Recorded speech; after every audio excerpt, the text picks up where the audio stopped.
In each of our lives, there is a state that inevitably repeats itself over and over again, but each time it feels more and more unsettling. Because from childhood, we've been taught that a fever is a bad thing and a healthy person doesn't have it. If you have a high temperature, you need to get rid of it as quickly as possible. When we have a fever, our body feels very hot, our head feels heavy, movements become difficult, we feel bad, and it's hard to deal with chills. We instinctively want to drink something, lower the fever, wrap up in a blanket, or take medicine as we did in childhood. And this has become a deeply ingrained idea in our minds that we need to fight a fever because fever is seen as something bad and people treat it like pain, thinking they need to take some painkiller to make it go away. In reality, it's necessary. It only works at certain times. In this video, I'll explain why fever rises, in which cases it's dangerous, and in which cases you shouldn't worry about it at all. I'll explain which medications help, and I'll also explain how to properly approach fever and when it needs to be reduced. Let's figure out what fever really is. You shouldn't think of it as some kind of malfunction or just an engine overheating. It's a way for the body to very skillfully adjust its functioning, and this happens in response to what's going on inside us. Someone sneezed on you and you got sick after riding the bus. For example, immune cells started encountering viruses that got to you, or for instance, bacteria. And certain substances are released that change the settings of the thermoregulation center, and the body has a reason to operate at a new level in a completely different mode, and naturally the temperature rises. Why do I say naturally? There's a logical reason for this.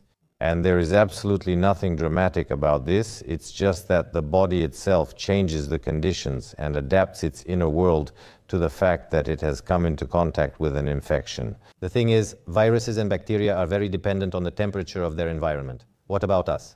And the thing is, the enzymes we use to fight them, among other things, are also very temperature dependent.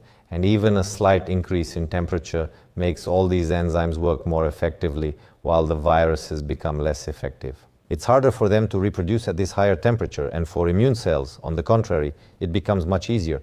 That's why, when the temperature rises, these immune cells start moving faster. They come into contact with pathogens much more easily and are much more willing to synthesize protective substances in our body. So what we feel when you get sick, you start to ache somewhere in your body or feel feverish. This happens as energy is redistributed in the body, giving the immune system more resources. And what about everything else? Well, the fact that we experience some discomfort is something that sometimes it's better to accept rather than try to do something about it. I have a free Telegram channel where I share interesting information every day about healthy living, medicine, sports, and longevity, absolutely free. Subscribe. I'll leave the link to my Telegram channel below this video. Please join. We're always happy to see you. If we try to explain this in simpler terms, when temperature increases, the body creates conditions that make microbes feel much worse. And we, on the contrary, start to feel better as a result in the long run. And this process is so ancient that it has been preserved even in animals, which we don't consider ourselves to be, but we actually are, and even in non-warm-blooded animals as well. So that's nature. To retain only those mechanisms that have proven their effectiveness over centuries, thousands of years, and millennia. And in an adult, for example, if your temperature is 38 or 39 degrees, it doesn't mean your situation is out of control or you must urgently lower it. This is a reasonable range in which the immune system works most effectively. Yes, once again, it's an unpleasant feeling. Heavy head, drowsiness, weakness. Of course, everyone has been sick, everyone knows, but this isn't a sign of danger. On the contrary, it's actually your body's supermobilization. It's a tiny price to pay for your defense mechanisms working, and at such moments the body doesn't really need medicine, but support. It doesn't need help in the form of fever reducers. Most often, on the contrary, you just need to give it rest, compensate for fluid loss, so you need to drink plenty of fluids and give rest both physically and sometimes mentally. We often believe that lowering a fever will make us feel better, and in the moment, it does help. But the relief that comes after taking antipyretics doesn't necessarily mean we've done something beneficial. Yes, physically you feel better, but for your body you may have actually caused harm. We just took away a tool that the body was using. You feel more comfortable, but so do viruses and bacteria as the environment now favors their growth. and the body's defense response becomes weaker, meaning your immune system starts the immune response, which in turn prolongs the illness. The suffering of your own body, you don't really feel it.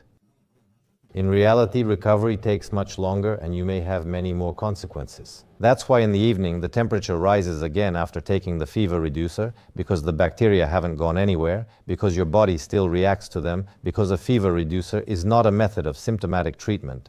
Therapy and immunity, once again. The body, you see the temperature rising again, you start bringing it down again, and that's why this struggle can last for 4, 5, or even 7 days. In fact, if you don't bring the temperature down, you'll recover much faster. Why? Because the reason for the fever will disappear. But of course, there are conditions when lowering the temperature is necessary. Indeed, there are no strict black and white rules here, just like in medicine in general. Don't just listen to me now, take things out of context, and then tell everyone not to interrupt. No, that's not right. There is common sense and an understanding that sometimes the body really does need, among other things, pharmacological support. But that doesn't mean everyone absolutely needs to bring it down. Let's figure out together when you need to lower a fever and when it stops being part of the body's defense mechanism and becomes a risk factor for the body. If it rises so high that breathing becomes difficult, that you just can't pull yourself together, you start losing your mind and consciousness. That is, delirium begins, like in movies when they show a fever, a person's consciousness becomes clouded, even their speech starts to suffer, meaning the body's functions are already being affected. When it even becomes hard for you to drink, that's it, life just isn't pleasant anymore. Indeed, these conditions definitely need to be replenished and compensated for. There are people for whom high temperatures are really harder to handle than for others. These are people in the risk group, elderly people, patients with heart failure, and diabetics. For example, if you have chronic obstructive pulmonary disease, lung disease, or serious neurological disorders. And indeed, for such people, this is an additional challenge. You know there are contraindications for vaccinations, as well as many other procedures and surgeries. When they have a high fever, these people also need help. And indeed, their vital systems have a harder time. The heart, lungs, and blood vessels experience much greater stress, especially if it's an elderly person or a small child. With a fever, it's now about preserving the reserve they need more than we do, not just a choice. And therefore, when it comes to ways of reducing it, it's probably important to mention some key fundamental things here as well. There are two main medications. In reality, there are a ton of drugs at the pharmacy that they offer you, but there are only two main ones, paracetamol and ibuprofen. They have different brand names, different packaging, and different companies produce them. The biochemical mechanisms are very similar. One just works slightly weaker, while the other may work a bit better. There's no point in overpaying. You can alternate them, you can try one, you can try the other. And you can give your body some time after taking one to adapt to the temperature change. But I wouldn't recommend taking them at the same time, and I wouldn't recommend lowering your temperature to the ideal level. It's a mistake to take antipyretics and wait for your temperature to drop from 39 to 36. Remember why you have a fever and that it's necessary. So giving a sick person a much larger amount of medication just to get 36.6 on the thermometer is wrong, because the body will be harmed more as the bacteria will continue to multiply. So the most important thing is to restore normalcy, the ability to breathe properly, to relieve the strain on the heart, to make it possible to drink water without feeling nauseous, and to restore at least a basic, minimal level of comfort. That's why we don't alternate several medications together that lower temperature and are antipyretics. We just bring it down enough to feel comfortable, but we don't try to lower it from, say, 37.8 to 36.6 because there could be side effects. Because doing that harms your immunity. But when you get chills, is that a signal that my temperature is rising, or is it one of the processes that means I'm starting to get sick? Sometimes it really is a sign that your temperature is rising, and it happens suddenly, but actually there are many more reasons for it. For example, I can give you an example of draining an abscess. That is, for example, a long-standing abscess on the kidney. A person lives with it for a long time, and after we drain the abscess in the kidney, we insert a tube into the kidney. During the nephrostomy, chills occur right on the table. The person starts shivering and shaking because of bacterial toxins are released into the bloodstream.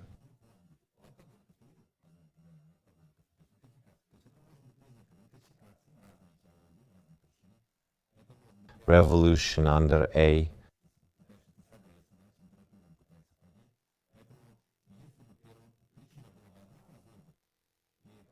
If you stand alone, something else always comes up later. But for example, when we see it in the context of some surgical conditions, we don't like chills. We realize there may be a systemic process at work. And if, for example, in the context of working with an abscess, we understand that it means we need to urgently give antibiotics, urgently send it for testing, and take a culture. This is discharge from the kidney because most likely there are some aggressive microbes there that can enter the bloodstream during the procedure.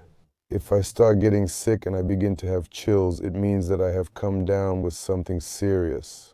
You won't always get chills, and sometimes it might not lead to anything, but you could have some serious illness. I really don't know. In severe cases, there might not be any chills. Unfortunately, this is not correlated with the severity of the condition. What you absolutely shouldn't do is try to cool the skin, like they did to me when I was a kid, or get into an ice-cold bath to cool down. Using ice like in Universal Soldier, she cooled him with ice, or applying alcohol rubs and cold compresses. I wouldn't recommend doing that. Why? Because it only cools the surface of the skin. Of course, the body gets a signal that it's freezing, and it might actually increase shivering instead. Internal thermoregulation might increase because the body will try to raise its temperature since it's freezing. That is, it gets the signal through the skin. The skin is the source of understanding. Yes, especially if a tennis player was seen in the neck area. When they play, they put a towel with ice or a cold pack here so that the body activates its internal resources. That's why the only proper physical aid is keeping the room cool, meaning free airflow, enough oxygen, and reducing physical activity. You shouldn't treat a fever as a natural disaster. It actually happens rarely and never rises without a reason. Of course, there are some diseases, including cancer, where the temperature can rise without symptoms, so if your temperature goes up for no reason, you should pay attention to it. And if an adult knows how to assess their condition, not by the number on the thermometer, but by how their body is handling what's happening, then the need to constantly fight against something that's actually working for us disappears. So once again, pay attention to your condition. It's when you stop fearing a fever, understand its purpose, know when and how to lower it, which medications to use, and what steps to take. Definitely not. And the point isn't to endure or be a hero. The point is to understand that the body doesn't act chaotically, but thoughtfully. And this has been refined over a huge amount of evolutionary time. And when your child feels fine, isn't feeling bad, but has a high fever, you don't need to bring it down. But what if your temperature is only 38.5, you feel unwell, and at 75 your body doesn't handle it well? You should take an antipyretic in that case. Since childhood, we've always seen fever as a threatening force. But if you look at it from a physiological perspective, it becomes clear that it's definitely not our enemy, but just a process that each of us goes through when we're sick. And the calmer and more wisely we go through it, the faster and easier our body solves the main task for which all this fuss is started, to recover. Take care of yourself and only lower your temperature if necessary.